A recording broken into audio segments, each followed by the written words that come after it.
Welcome back to the Key and Jay Booked Podcast. I am your host, Jay, along with my co-host, Key. And today we have a special episode. We read our first, or my first book from Tiffany Jackson, Absolutely. Blood in the Water. It kind of follows Kalani, who I'm going to say she's between 10 and 12. And she gets up on this island. She doesn't want to leave. She's from Brooklyn, New York, Macon Street. She doesn't want to leave because she just feels like she doesn't want to be around these people. So she is forced to go because her parents, her mom, her dad, want her to, and her grandparent want her to go and have a good summer off. You know, her father is locked up.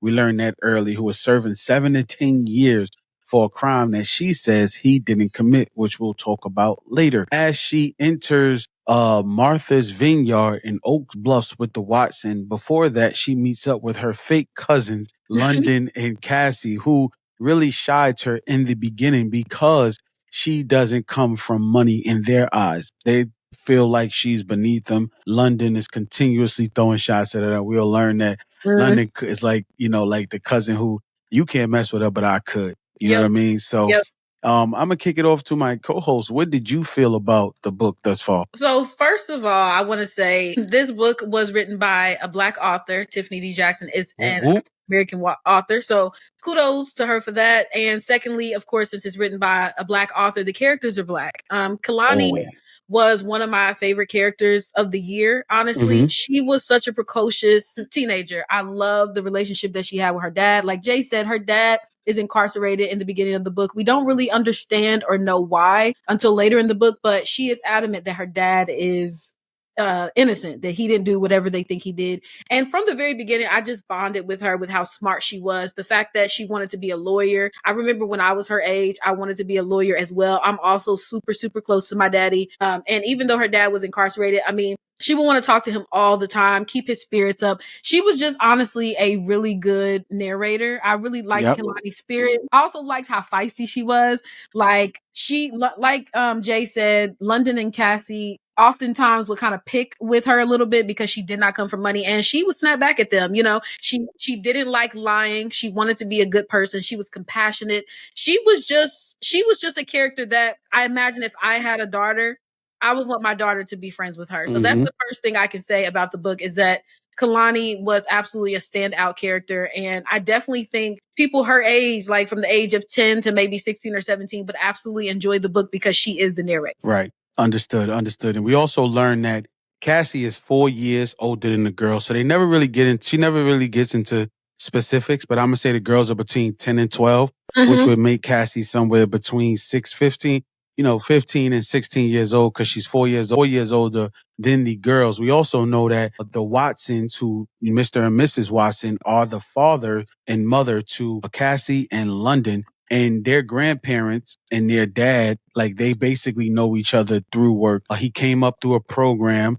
He went to one of the schools and they kind of mentored him, almost like a fellowship type program. And they kind of mentored an inner city kid and, through this prestigious school. We'll talk about that later. And I just felt like, Tiffany Jackson, she wrote this for not mainly for adults. Adults can read this book, but this is a great read. If you're between the ages of 13 and 17, I feel like this is a great read for you, especially in the summertime where, you might just want to have something quick and something, just something nice and fun to read. Kiara did mention that it was 175 pages off air. I listened to it and it was under 5 hours. So it was a quick listen.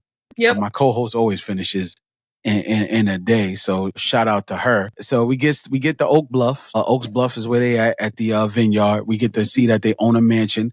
Kalani is like blown away when she gets there after they get off the ferry. And she's just like, oh, all of this stuff is bigger than my house in Brooklyn. Just admiring Martha's Vineyard and all the prestige that, Black people have. We're not all from the ghetto and everything like that. So I thought that Tiffany Jackson definitely did a great job of painting the scene for us through Kalani's eyes when she was going through everything, her room, going through the house, and we also get to realize that it's another person in the house. It's another person in the house with them outside of Cassie, London, and the grandparents and the girls. You want to say who that is? Are you talking about Miss Marguerite? Oh, yeah. Miss Marguerite lives at home. She's the live-in homemade that the Watsons have. So we know that they come from money. We know that they're wealthy. They even have pictures with Obama. Yes, I was gonna say that. Jay touched on this. I absolutely love the Black history that was in this book. I feel like each book that I read by a Black author, they always find a way to put in some kind of Black history. That was the case with Blood at the Root, talking about our lineage and the powers and the magic that we come from. That was true in this book. I've heard of Martha's Vineyard, but I never knew like the Black roots that were there. I took some notes. It was the first African American congressman, Clayton Powell, lived there. They mentioned MLK and Malcolm X as well. Like, it feels like I'm reading history. And I love when I'm reading books by African American authors. And I feel like I'm having fun, but I'm also educating myself. But I just wanted to speak on that. I loved when they talked about the fact that she seen President Barack Obama on their wall.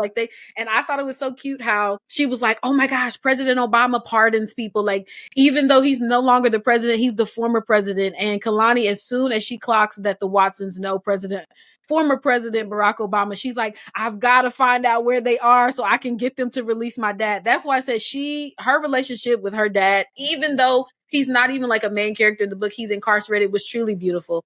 Yeah, and she still shows the, daddy-daughter connection, even behind bars, and how much Kalani loves her dad, who they doesn't mention his name, but it's just her dad. I don't know, but it's just her dad. I guess we're going to go with Big Dad. And, she's like, oh, well, if I can meet the Obamas, then maybe I can, even though he's not in office, maybe he can rush up some paperwork and get him pardoned. So I thought that was cute. She wants to really kind of lock in with her dad, because she also says throughout the book, her dad is innocent and that he was, set up, or incarcerated, without any just cause. So she always says that he's innocent.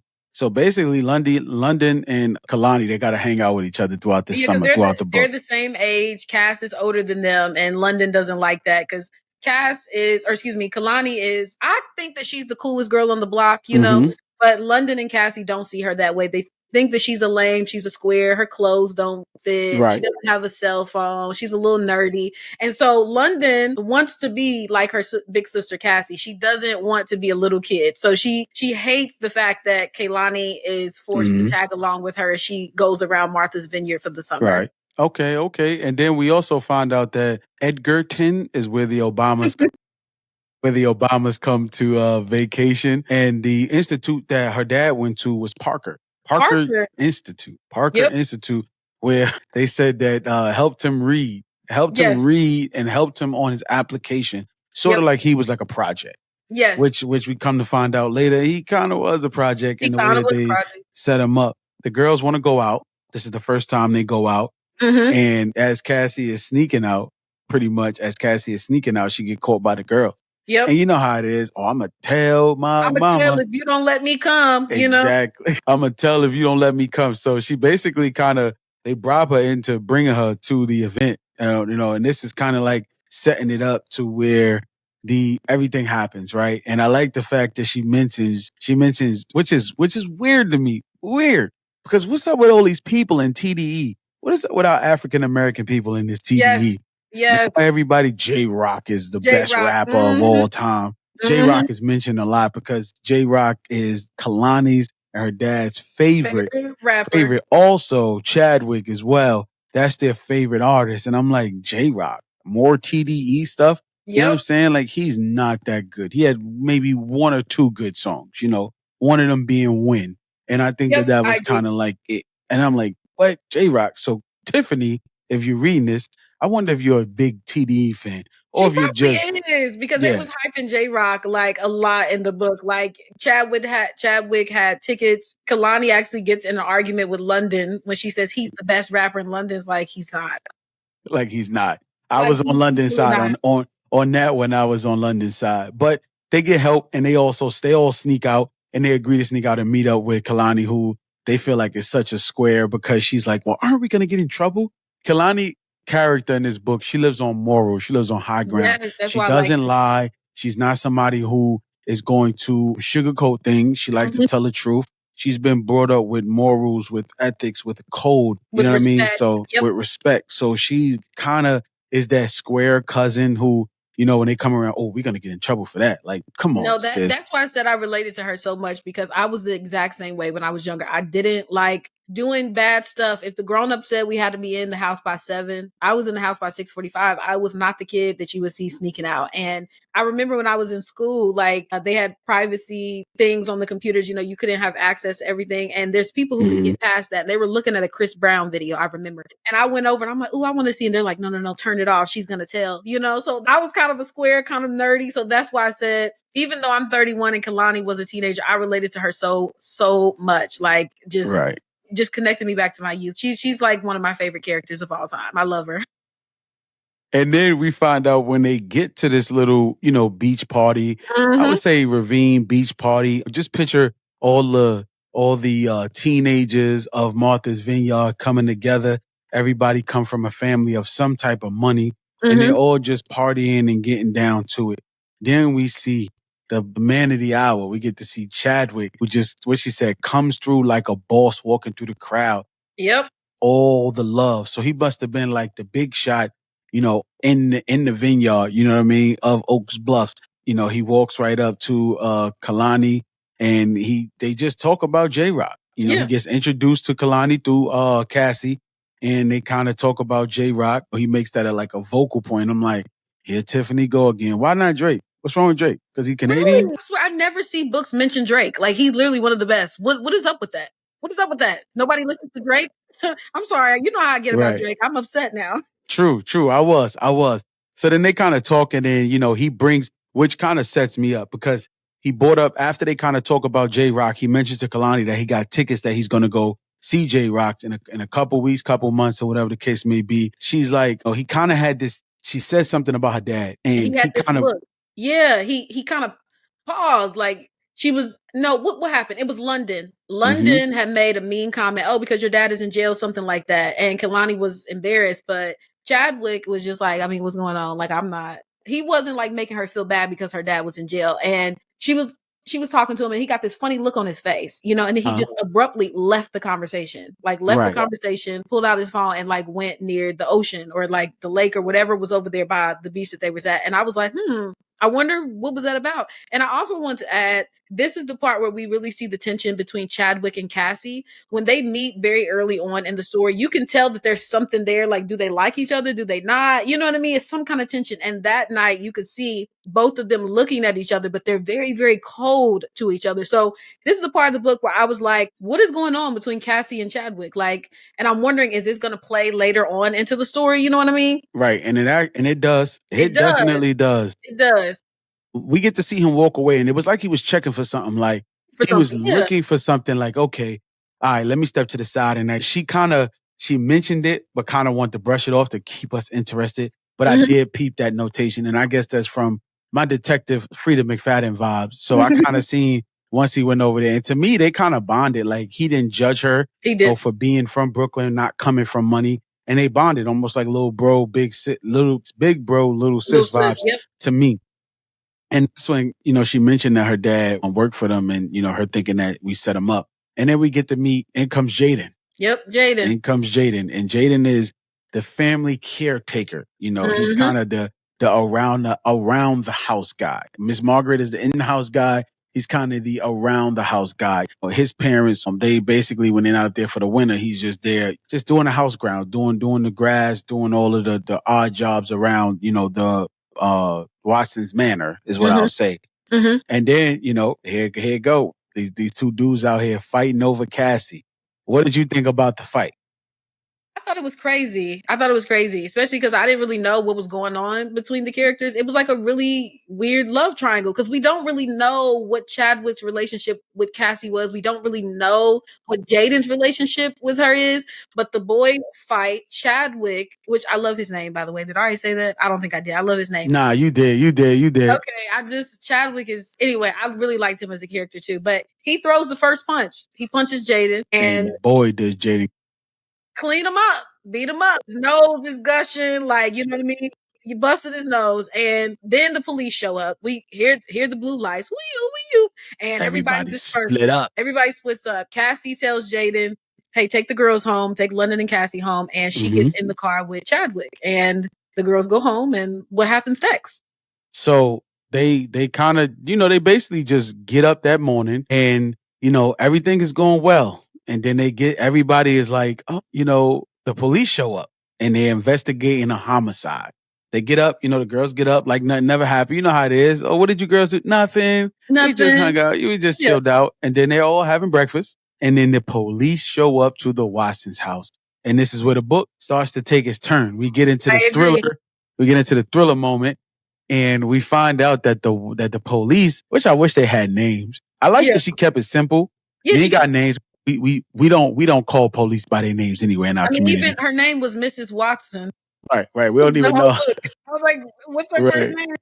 And we find out that somebody passed away. Somebody was, hit in the head, blunt force trauma, got hit in the head. But they were saying that it wasn't a homicide at first. It was a apparent, what they call it, accidental death. Yep. Shark attack. I'm like, bruh. They thought, because Chadwick is missing originally. Yes. Yeah, he comes up missing originally. The last person that Kalani knows was with Chadwick was Cassie. She's the one, the night of the party, who got in the car with him. And Cassie is acting real suspect. She's like, I don't know. He's fine. I don't know what happened. You know what I mean? Which I thought was weird because Cassie, up until that point, she kind of defended Kalani against London. You know what I mean? She didn't necessarily seem like a bad person. She just seemed like the older sister who was annoyed with her younger sister and her younger sister's friend, But she starts acting really, really cagey. And then Chadwick comes up under the bridge where there's a huge body of water. And just want to say, many people have been jumping from this bridge. Okay. This was like a recreational activity. Like people would just go to this bridge and just jump off. Like even there was a time when Kalani witnessed a little boy like getting up there and jumping off, and she was nervous for him. Like, no. Like, what are you doing? He's a toddler. Like, Right. He just jumps off. Everybody was jumping off this bridge. Chadwick is a very good swimmer. Also noted that there were not supposed to be any sharks in that body of water, but Chadwick is found in the body of water, and they say that he was attacked by a shark. And I'm like, bruh, he was attacked by a shark? Really? That was the first consensus, is everybody thought, he just went for a late night swim and a shark ate him, or a shark bit him and killed him. That's what everybody thought. And then, like Jay said, they continued to investigate, and it turns out it wasn't that he was bitten by a shark. He was hit in the head, blunt force trauma, and the shark bites were made with some kind of instrument. Like somebody made it look like a shark attack, but it wasn't a shark attack. And there was no water in his lungs, which means he did not drown. He was dead before he hit the water. So now they're no longer investigating it as a shark attack. They are investigating it as a homicide. Yes. And then we find out some more news, right? After he, his truck was missing, we find out that, he was in fact murdered and it wasn't an accidental shark attack. We also find out that the house that the Watsons are living in was bequeathed by a lady who had another accidental drowning. I'm like, okay, what is happening? Okay, Tiffany, I'm following you, but then you throw this wrench in there. I'm like, she's trying to get us off, right? Yep. And I like what she did, because if we wasn't who we were, book detectives, if this was our first murder mystery, she would have had us. We're both true to the game. We're experts now. So we knew the hook and the wrench was coming. We wasn't thrown off, but we rock with you, Tiffany. So, but you gotta try harder next time to get us, right? All right. So we get. I just had to throw that out there because I am no longer a thriller rookie. I feel like I've graduated. Yes, I know the signs that I need to be looking for when I'm reading these types of books. Yes. And then we find out that the girls, they had a next scene after he dies. She says it's like Chadwick was never dead. Like it just felt like it was another person gone. They have a whole function, like a nice little function where it's a fundraiser, and they're like, Kalani's like even saying it like, yo, I can't believe that. And let's roll back. Kalani also made a deal with London that she wouldn't say anything about, basically she made a deal and Cassie was like, yo, take that deal about her not saying anything unless she gave her father's number, so that way her father could get in contact with her. Because we find out that Kalani doesn't have a cell phone, which is kind of crazy to me. And London kind of makes her feel like, yo, you're a bum. Like, you're a bum ass girl. I mean, to be honest, I was surprised at her mother because I would not send my daughter to a whole nother place with no way of communicating with me. You know what I mean? I always thought that was weird. Like, I didn't have a cell phone until I was older, but I also was not going over people's houses. My mommy didn't allow that, you know, but it was weird to me too that she didn't have a cell phone. Like, she has a Nintendo Switch, but she don't have a cell phone. You know? And the Switch costs more than the phone when you really look at it. You can get her something cheap, but yep, she makes a deal with London because when the police come and investigate, the only person that they are aware has really been at the party is Cassie. They don't know that London and Kalani were there as well. And Kalani wants to tell because we've talked about this. She is not one to lie. She wants to be honest. She wants to say, Girl Scout.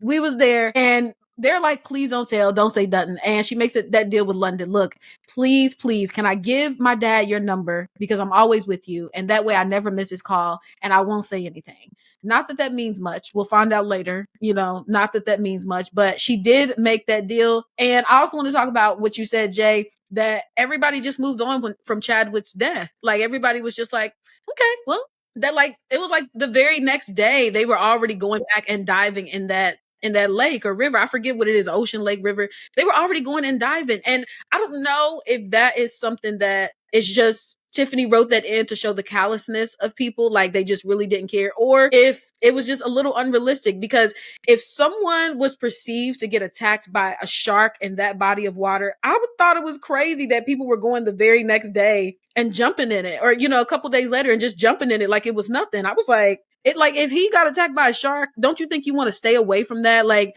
there were no ocean marshals or anybody coming and making sure that it was safe. You know what I mean? But yes, Kalani notices that like life moves on as if Chadwick never even died. And it could be because although Chadwick was visiting Martha's Vineyard, he didn't live there. You know what I mean? His life was back in a whole nother state, which is evidenced by the fact that his funeral does not happen on Martha's Vineyard. Like his funeral happens in a different state. So I didn't know if that was why too. Like he's known around Martha's Vineyard, but this is not where he lives year round. You know what I mean? So maybe people weren't as compassionate because it's like we see you 3 months out of the year, you know? I got you. Yeah. And that's something that did happen. His funeral happened in between time before we actually get to his funeral happened. And then she says that, you know, everybody kind of forgot about him real quick, you know, like he was never there. And then the fundraiser happens, right? Yep. And the girls are kind of manning the door, manning the tickets, and they're managing the money. And the donation. Why are you putting kids in charge of money? Like that's insane.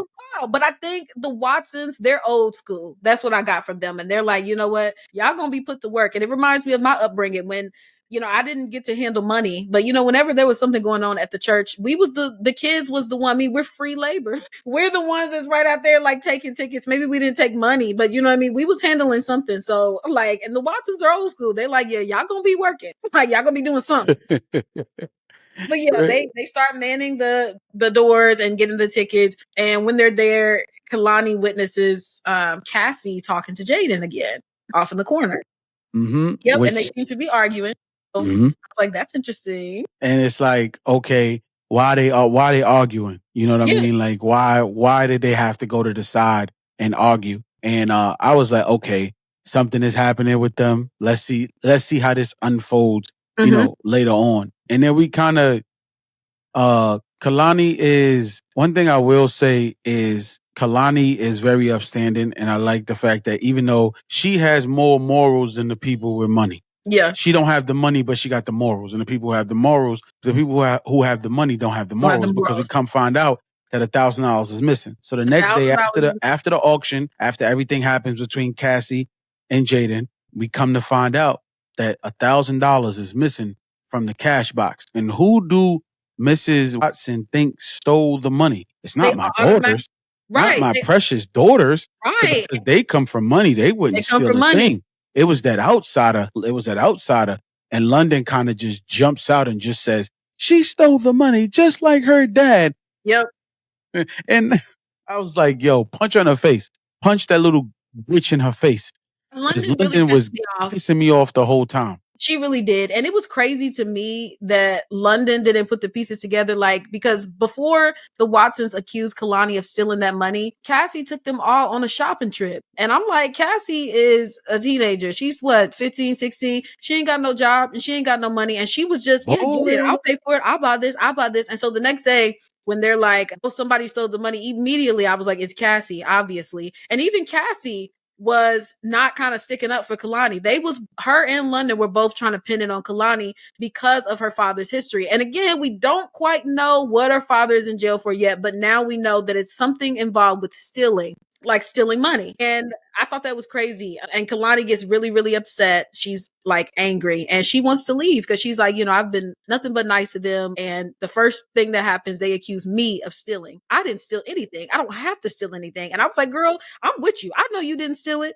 And then the Watsons want to be, no, please stay. But then I want to point this out too. Kalani also is extremely intelligent. Something that she mentions in the book is the fact that her dad would take her places and make her understand her surroundings and where are all the exits, how many people are here, where is this, where is that. So she noticed when she was at that museum, hey, you know what? There's a camera there. How about you guys check the camera and see who stole the money? And I remember when she said that, Cassie immediately then defends Kalani. No, Grandma, of course she didn't take it. It could have been anybody. Anybody had access to that money. And for me, I was really disappointed that we didn't get a definitive answer. Like, I wanted to see the Watsons view Cassie steal the money. Like, it was implied, especially when she got scared when they were trying to check the camera, but we never really got closure on if she did it or not. I wanted everybody to know that she did it, especially because the Watsons went and told the whole vineyard that Kalani had stolen the money. Remember when she goes and visits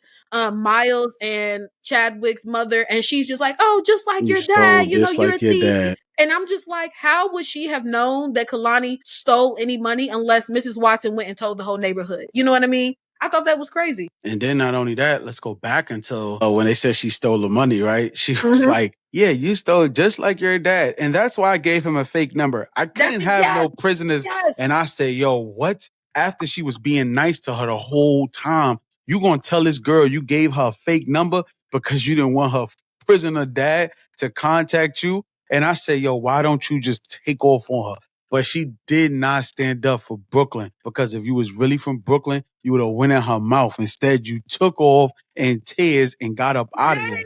She's a sensitive teenager. You were supposed to punch them teeth out. Plus, Kalani, think about her. She stands up for herself, but not with physical violence. Like, she doesn't. So that's just not the type of girl she is. But I was feeling exactly what Jay was feeling. I absolutely hated London. And then there was a part when Cassie took them shopping before the Watsons confront them about the money, where she tries to force Kalani to jump off of that bridge that Chadwick just jumped off of. Like, I was like, I don't like London and I don't like Cassie. And now I don't like the Watsons. They're already suspicious with this whole house thing. You know what I mean? Like, one person said, oh, this person named Alice, who mysteriously drowned, gave the house to the Watsons.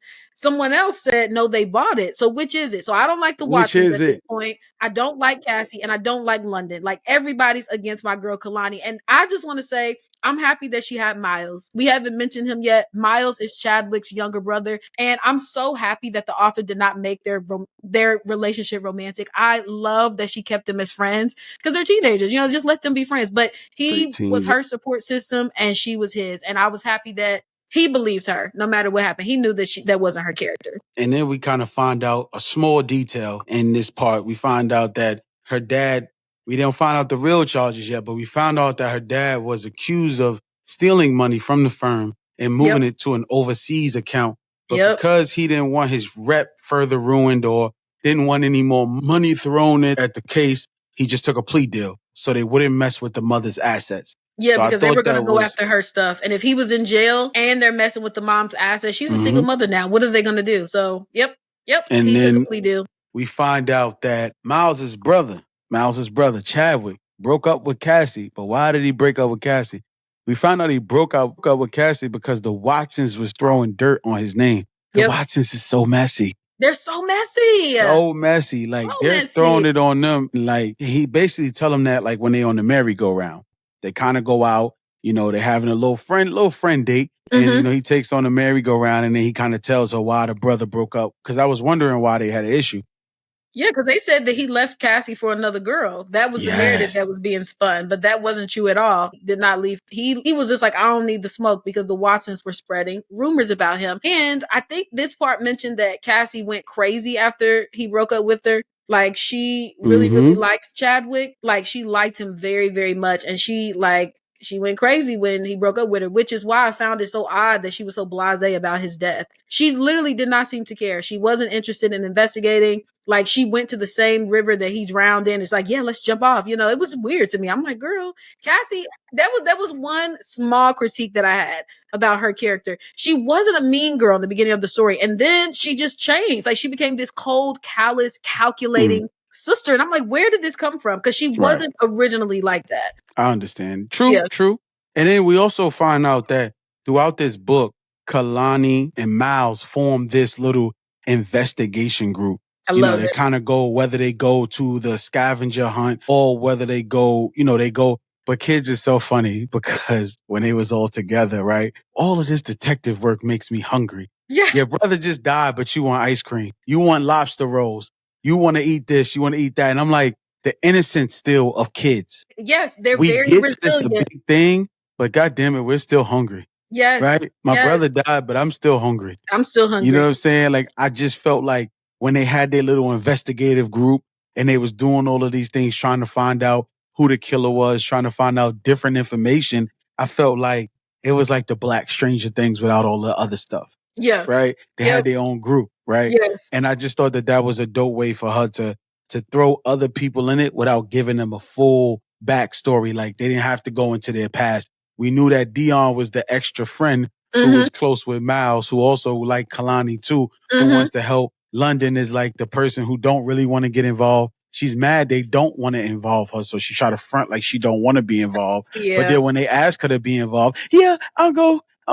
You know what I'm saying? Like, so it's just like, I like the little detective stuff that they formed together. And London, she was one of those characters, like I said, she really wanted to be like her big sister. She wanted to be the cool girl. And she wasn't a cool girl at heart. Like, she was still a young teenager. And I thought that part was so funny, Jay, when they're all about to go and they come and ask Kalani, hey, do you want to join our scavenger hunt team? And they make up an excuse not to invite London because they're like, we don't have enough t-shirts. She's like, I don't care. I don't want to go anyway. I don't want to go anyway. I want to go to the beach with my sister. But she acted so standoffish for no reason. Like, girl, just be a teenager and go have fun. But that part cracks me up. That's because I didn't like London. I was like, see, nobody likes you either, little girl.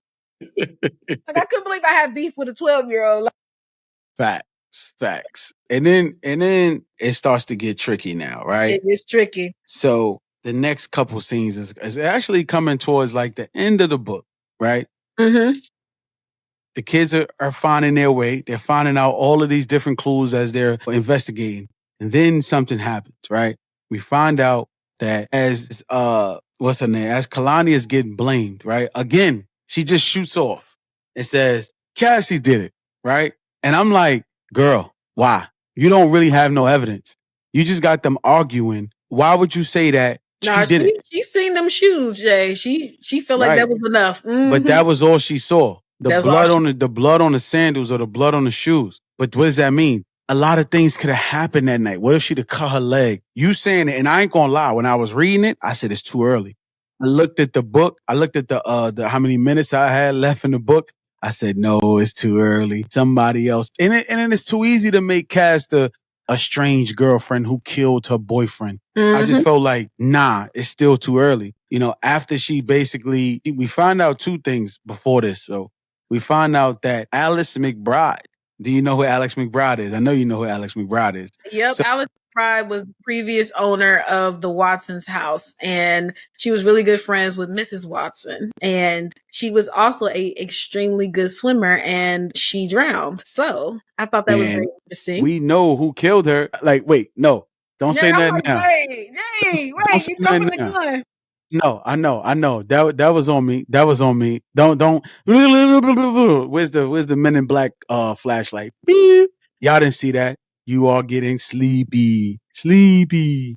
So they didn't see that. They didn't hear that. They didn't see it. But they have this explosive argument in the Watson house. Kalani's blaming Cassie. She's like, "You did it. The blood on your shoes. You killed Chadwick." And she's like, I ain't gonna lie. Kalani, she made Kalani stupid. Feel stupid. She really did. I was laughing at Kalani. I ain't gonna lie to you. She was like, because it was like, dumbass. Like, this is from his nose when he was bleeding profusely on my shoe. Like, what are you talking about? I got in the car with him till we broke out. And then Kalani was like, and then Miss. I mean, but she could have been lying is the thing. I feel the same way as you. It was too soon.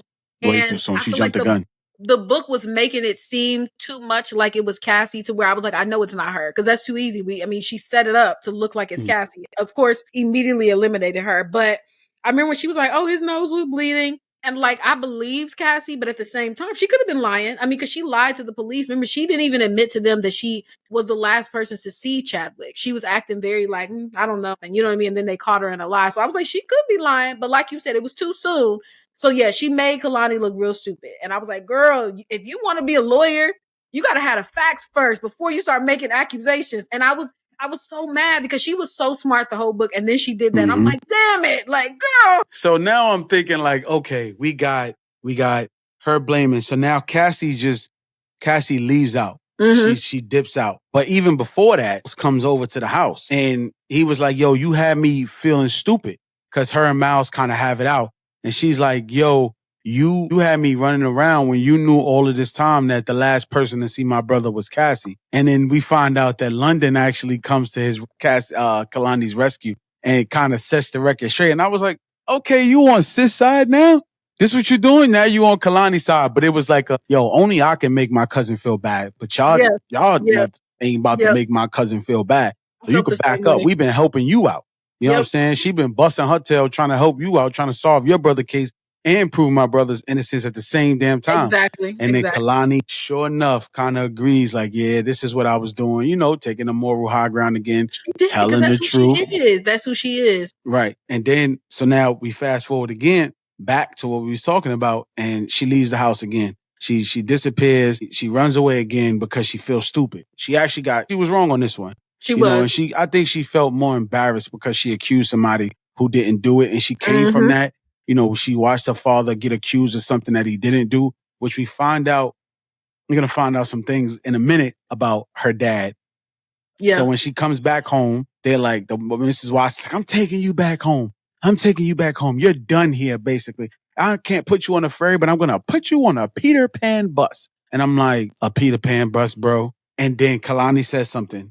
As she's packing her bag and she's about to throw her bags in the back, she sees something. She sees in Mrs. Watson's trunk 2 J-Rock tickets. Come on now. Who was the last person to have J-Rock tickets? She ain't no J-Rock fan. So the last person to have J-Rock tickets was none other than Chadwick himself. So and it's like, why would Chadwick's J-Rock tickets be in Mrs. Watson's trunk? That's an odd thing. I wanted to go back. We got to rewind a little bit, though. So in the midst of Kalani trying to investigate what happened to Chadwick, do you remember the part where she recalls that across the street from where Chadwick's car was found, there is a man who loves to watch birds and he had a camera. And so she goes and she asks him, and this is why I think this is important. She goes and she asks him to look at the footage from that night. And they do see Chadwick's car pull up. They see Cassie get out of the car and walk away. So from then, it was like clear that Cassie probably didn't have anything to do with it because she left. You see her on camera walking away. But on the camera, you also see just out of view another car pull up. And keep in mind, Chadwick is in this parking lot at 1, 2 in the morning. Who else will be coming in this parking lot at 1, 2 in the morning, right? And I also want to say this was another part in the book that confused me a little bit because they're looking at camera footage, right? They see a car pull up and then they just leave. Do you remember that part? Like they don't even finish watching the whole camera. And in my head, I was literally thinking they didn't say like, oh, that's all the footage we have. No, it was like they seen another car pull up and then they were like, all right, well, let's go. And I'm just thinking, what do you mean, let's go? Finish watching the footage. I'm sure if you finish watching it, you would see who pulled up. I don't know. That to me was like a tiny plot hole because I didn't understand. You have video footage now. You see where his car was. Why did y'all not keep watching it to see what happened? You seen the car pull up. The footage didn't stop. And I literally, before we got on this podcast, Jay, I went and reread that part specifically because I was like, maybe I missed it. Maybe they did indicate that was the end of the footage. They did not. The car pulled up and they were like, all right, let's go. I was like, what? You're not going to watch the rest of the footage? They're young investigators, though. They're young investigators, so they be hungry, right? He said he was turning it over to the police. He was like, all right, I'm going to give this to the police. And again, I'm thinking, so if he turned that footage over to the police, it would have had who killed or who was involved with Chadwick's murder. And yet and still, the police did not figure it out. I was so confused about that, to be honest. I was like, but anyway, like you said, Kehlani, Mrs. Watson has had enough. She's like, you know what? You already been accused of stealing. Now you're accusing my granddaughter of doing this. Like you gave us a bad name. She's like, I've called your grandmother and she's okay with me putting you back on the bus. I'm taking you home immediately. She looks in the trunk. There are Chadwick's J-Rock tickets. And like I said, I wanted to bring up the camera because I'm sure that it was Mrs. Watson's car that they saw pulling up on that camera. Yes. Yep. Yes. And let's rewind that back too again. Remember when they went to go see the shark doctor is what I call him, and they wanted to know like everything about sharks and where they come up on the land and do they bite and a lot of things about shark attacks and stuff like that, trying to figure out if he could have really been bitten by a shark. I feel like also if you'd have been bitten by a shark, you'd have been more mangled than that. Yeah. That's not a shark bite wouldn't have killed you like that. You know what I mean? So I just also thought that was kind of like a reach and a stretch that Tiffany did, but nonetheless. And I also thought it was weird because they had already known that it was a homicide when they went and talked to that shark expert. Like they had already known that he likely did not get bitten by a shark, and they still went and talked to him. So I was just confused about that. Like there's nothing that he can tell you because he did not get bit by a shark. He was hit in the head. And there was also another part where Kehlani also was like, well, maybe it was a shark attack after all. And I was just thinking, no, it wasn't a shark attack because the detectives literally told you that it wasn't a shark attack. Someone manufactured those bites, but he had blunt force trauma. So that was confusing to me too. The detective said that, and she was still on this. Well, maybe it could be a shark attack. And I'm like, of course it's not a shark attack. And I was like, you're 12, you're not the brightest yet, but I was like, girl, they told you it wasn't a shark attack. And you are still like, let's go see the shark expert. I was like, huh?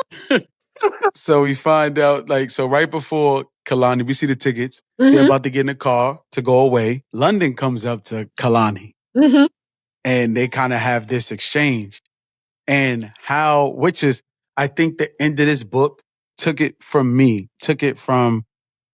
3.0 to a 3.5. Okay. Because of the way she simply said, J-Rock is not the best rapper of all time. She said, and I was like, yo, what? I felt like she was defeated. I like what Tiffany did there.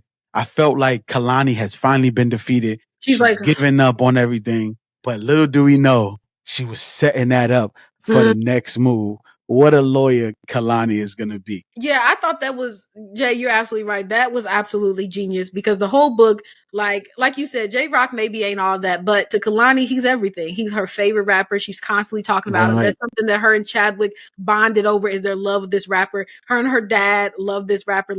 So getting to the end, and Kehlani is just herself throughout the whole book. I feel like her character was never really compromised. But we get to the end, and when she says, you're right, J-Rock isn't the best rapper, even I was like, girl, what you mean? You've been rapping him the whole book.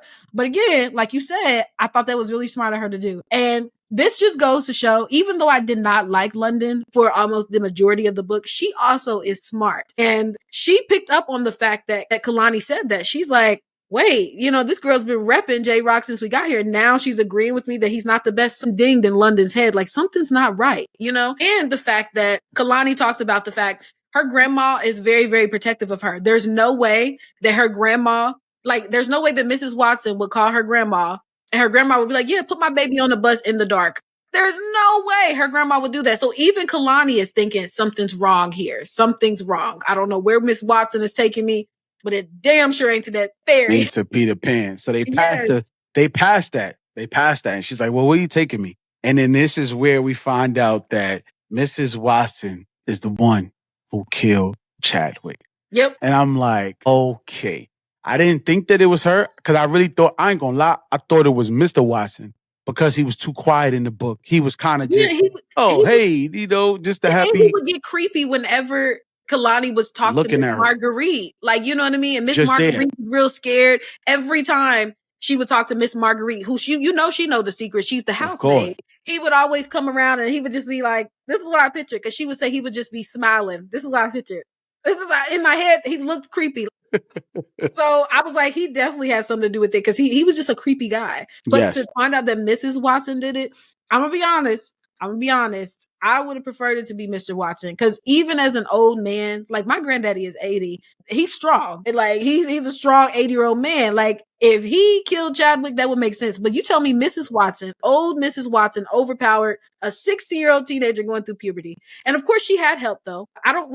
Not really help, because he was already done. She did that by herself. But that's why, again, I really wish that this was expanded on. How did Miss Watson lure Chadwick out? He did not trust her. We know that in the book. He was trying to tell Cassie, look, your grandparents are thieves. They're liars. They don't pay the people who work for them. They had something to do with Alice's death. They're not the people you think they are. He did not trust her. So the fact that she is saying, Jaden told me this and I knew where Chadwick was, so I pulled up and it wasn't difficult to hit him in the head. I'm just thinking, how did you get him out of the car? And it wasn't like Chadwick was drunk. From that too, yeah. And I wanted to see it. Again, that's why I was frustrated that we didn't get the rest of that camera footage because we would have known exactly how it happened. But I was like, that was weird to me. And it was weird that she was driving Cassie to the river to take a jump. I thought that was weird. Like, I'm like, you don't know that Cassie can't swim? Like, she could jump and be just fine. She didn't know that Cassie had never did that jump. What was the sense in that? You're going to make her jump. She's going to survive. And then she's still going to go and tell the police. Exactly. What sense did that make? Like, girl. I felt like Mrs. Watson was green. She was green. And we say that in the detention center, like she was green. Like she just, even though she caught 2 bodies, you know what I'm saying? Because we find out that she killed Alice McBride. And, Miss Margaret used to work for Mrs. McBride.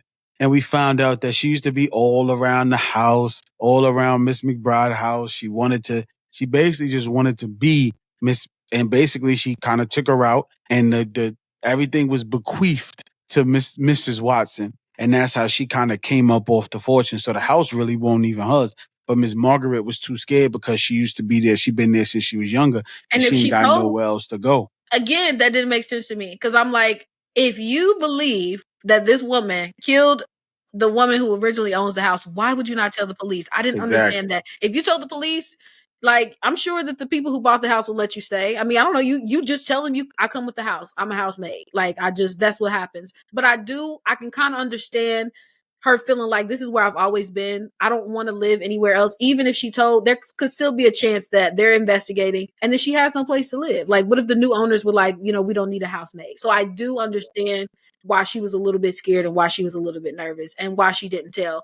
But Mrs. Watson also goes on to explain why she set up Kalani's dad. She's like, it probably was a mistake to have him do our finances. And I was just worried that he was going to dig too much and he was going to look at the deed and he was going to figure out what happened with the house. Again, did not make sense to me. Did not make sense because if she faked the will from Alice to her, saying, hey, I'm Alice. I give this house to Mrs. Watson, right? No amount of digging is going to uncover the fact that you lied about it. Like, you know what I mean? Like, nobody there that could prove it except for nobody here could prove that you're lying scared about it. And of course, Miss Marguerite knew because that's not Miss Watson's, or excuse me, that wasn't Alice's handwriting on it. She knew that Mrs. Watson had forged it, but no one else knew. And no amount of digging that Kalani's dad would have uncovered that. He wouldn't have, because he would have seen a deed that says it came from Alice to Mrs. Watson. Why did she have to set him up? And then the way she set him up was and this is another thing that, again, that's why I said the ending was good, but it was very rushed. Wasn't that developed to me. We find out that even she has access to company records, even though she's not there. Because remember, they talked about Kalani's dad, someone could have used his username to do these things. But they couldn't prove it because they couldn't prove it. Your username was used. I'm just thinking, so you ain't been there for 2-3 years and you still have access to log in on the company network. And I'm telling you, you can't access that stuff from your house. You still have the login. And my thing was, her dad shared his login with you. You may have gotten him the job, but there's no way he would have used his login to transfer this money and got him caught up, which she's an evil woman. We know that, but she was very stupid. Her thinking was just insane. And I was like, girl, you got yourself caught up for no reason. He never would have found that out. Maybe I could believe she was nervous about him finding out that she was stealing from the charities that she was doing, you know? But even that, it's just like, okay, like how would he know that you're stealing it? Like you're taking cash from the charity. It's not like there's any kind of transactional records like you're stealing it. You're taking cold hard cash from the donation plate. Nobody can track that. So her motive didn't really make a lot of sense to me. All right. We gotta I'm sorry. We gotta remember. I think she's writing this from her. She don't want to make it too complicated and too difficult because it's primarily for the teenagers. So you don't want to overly, you know what I'm saying, think about it, overly do it. Us as adults, we're thinking, but the kids, when they're reading it, they're not thinking about that. Because if my 14, 15-year-old self read this book, I would have been like, yo, this is the best book I ever read. You feel what I'm saying? So we have to listen with young ears. We can't just throw that out there and say, hey, this is because we're 40 and 31 years old. Yes. So we're listening, we're thinking and we're listening and we're reading it from a perspective of our age. But we have to throw on our scholastic ears. Yes. If that makes sense. Yes. You know, so we also it's all good. It's all good. It's all good. So right. You said that in the beginning too, that this is the perfect book for a certain age demographic, especially the teenagers are young. And you also said this, you're so right. She kept it simple. Tiffany was like, this is for kids. Like, I'm not about to, some of the characters didn't even have first names. You know what I mean? Because they was irrelevant. Their first names were irrelevant. The mystery, the history, that was the star of the story. So you're absolutely right. Sometimes when I'm reading books, I can't turn that off. Because like I told you, thriller mystery books are my forte. They're my favorite genre. So when I'm reading, I'm extremely hard on the endings of these books because I want it to be worth it that I read it, you know? And of course, I feel like it was worth it. It frustrated me a little bit that some of the details were not like flushed out enough. But you're absolutely right. She kept it simple, which is what it should be for a book with this like audience, with this demographic. So you're right. You're so right. I'm going in. This didn't make sense. This didn't make sense. Right. And then I got people be like, well, it was a teen book.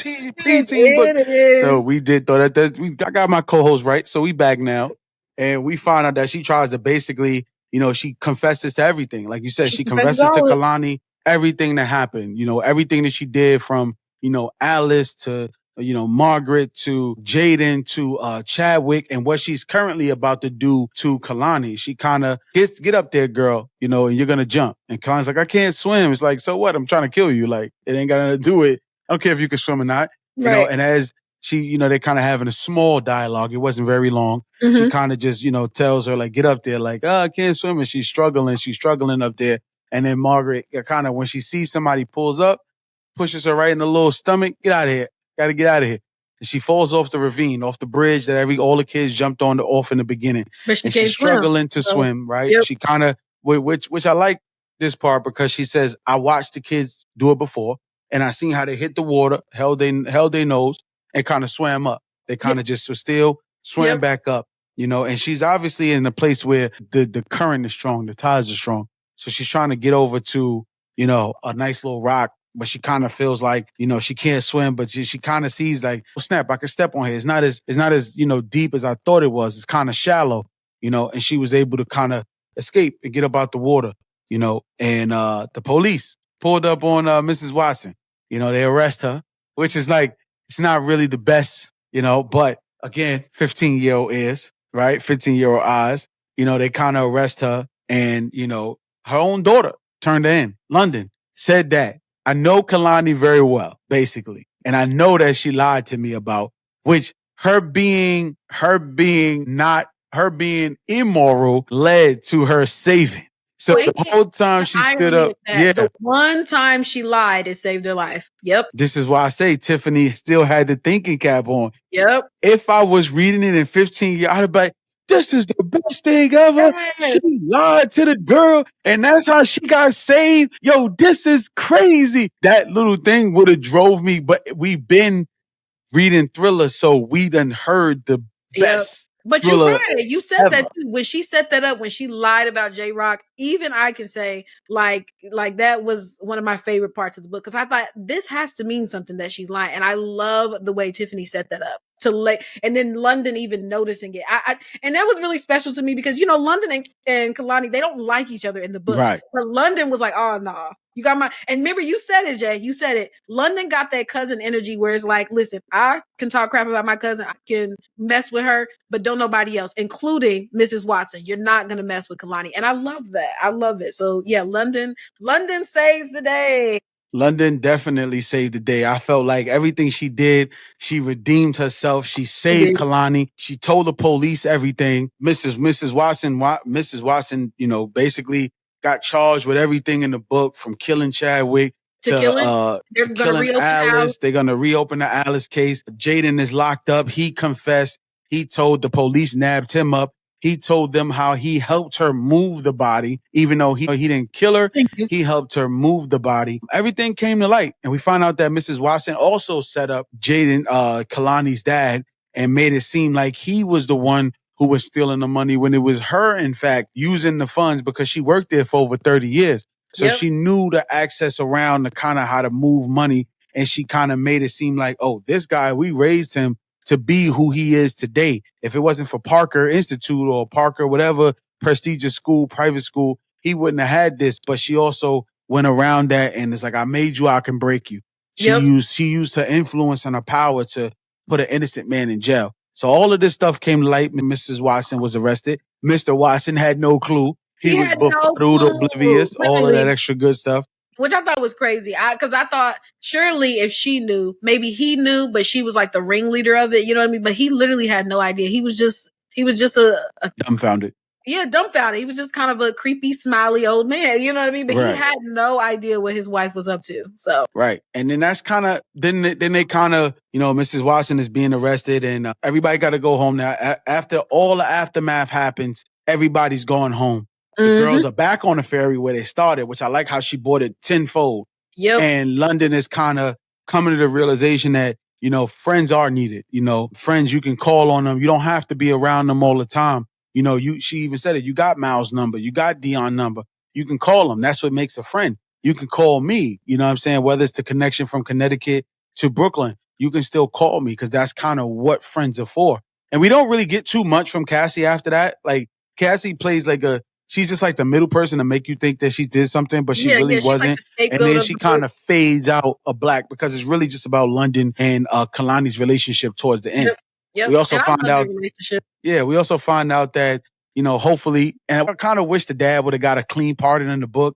It's I wanted to see him released. I wanted to see a reunion with Kalani and her dad just because their relationship was so special. It was one of my favorite parts of the book. Like, he just always encouraged her. He supported her. You remember the part in the book where she does finally get to talk to him and she's like, Mrs. Watson ain't treating me right. I don't feel comfortable. And he's like, you know what, baby girl, no matter what, I'm going to get you up out of there because you don't have to go anywhere where you're not welcome. And I love that because you read books where kids will complain to their parents and the parents never believe them. Stop being a baby. You'll be fine. Especially because he really wanted her to go and just have fun for the summer. And when she expressed to him, like, I'm not feeling comfortable, he immediately was like, I'm about to get you up out of there. So I agree with you. It would have been so great to just know officially that he was out, and to just see a reunion with them because their relationship was very, very beautiful. Right. Because she also just mentioned that this is going to help her dad's case and the lawyers are on it. And, within some months, hopefully he'll be released. And I'm like, I kind of wanted more from the ending on that part. Yeah. But all in all, man, and then they kind of just go off into the wind, and they kind of just show that, they kind of got a little unity in between London and Kalani. And that was the end of Blood in the Water, man. I like the book. I didn't think it's not for superficial adults when you're heavy into thrillers. This is a quick read. Don't think that you're going to get the Frida McFadden endings, the Geneva Rose endings, because this is not for our ears. This is for, again, teenage ears. But I still gave the book 3.5 bookmarks because even with my 15-year-old headphones on when I was listening to the audio book, I still really enjoyed the book. It was a fun, free-spirited book. I didn't have to think hard. It still made me think, but I didn't have to go into depth about thinking about the book on crazy times where I was like, I don't know what the hell is going on. I knew what was going on. I followed the book easily. And I really like Tiffany Jackson. I'm looking forward to seeing what else she got. Maybe we'll dive into the adult side of her thrillers.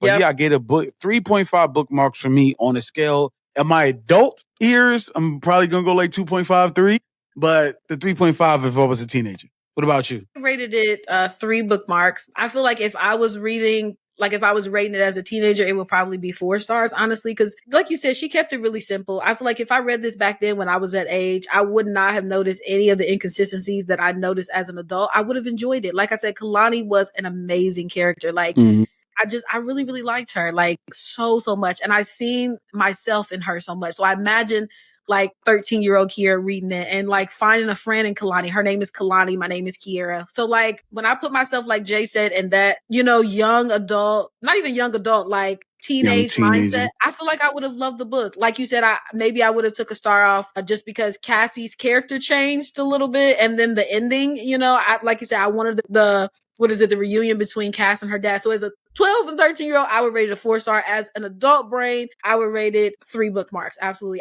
Like I told you, I love Kalani. I love the history of this book. She doesn't get too deep because I love that Tiffany Jackson kept it simple. But the fact that we get a little bit of Black history, I really, really love that. I love when they mention real Black, like, rappers, J-Rock. Like, I'm not a fan of J-Rock necessarily, but I thought that was really cute. I love the relationship between Kalani and Miles. It was just, like you said, it was a quick book. I think this is perfect for the summer because it's like I said, it's only 175 pages. It's simple. I had so much fun when I read it, and I would absolutely highly recommend it. Just maybe not to someone older than like 18 or 19. Not even, you probably wouldn't even enjoy it at 18 just because the characters are young and they're their age. They're like Kalani. I didn't think she was overly mature or anything. You know what I mean? Right. She felt like a young girl, but as an 18-year-old, you may not want to read in that perspective. But absolutely recommend it to young teenagers between those age set, maybe 10 or 11 if they're accelerated reader, and then like definitely like 13 to 16 or 17.